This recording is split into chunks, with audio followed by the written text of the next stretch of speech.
বন্ধুসকল কবিতা এটা আবৃত্তি কৰিবলৈ লৈছোঁ, কেনেকুৱা হয় জনাবচোন। কবি শিৰোনাম মৃত্যু।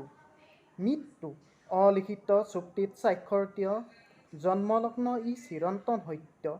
নিয়তিৰ পৰিতুষ্টি অপূৰ্ণ আশা, ই পৰিকল্পনীয়। ই কামুকতাৰ সঞ্চয়লব্ধ অৱতৃপ্তি জীৱন যুঁজৰ। মানৱ শ্ৰেষ্ঠ অনুভূতি চেৰাই, ভাল পোৱা দেহাটি গ্ৰাস কৰে কাল আন্ধাৰে। সিদিনা চিৰশান্তিৰে লভে মৃত্যুৰ ক্ষণে। জোনাক বৰষা এখন মহাসাগৰ, মানৱ দিশহাৰা নাবিক।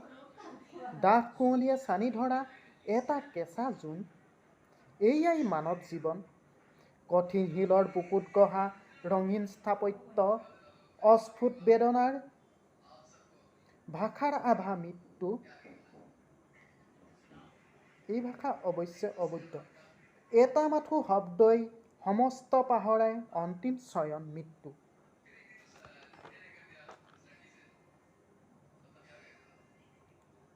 খোল তাল শংখ দবা উঠে বাজি বিদায় জাননী।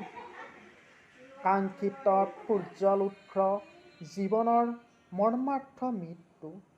আপোন তেজেৰে বিচ্ছেদ সুঁৱৰি মৃত্যু হয় নেকি দুঃসহ।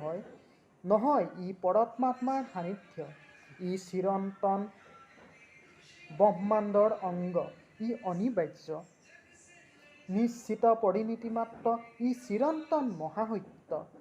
প্ৰেৰক শ্ৰী সৌৰভজ্যোতি চেতিয়া, আবৃত্তিকাৰ পুলিন চেতিয়া, ধেমাজি। ধন্যবাদ।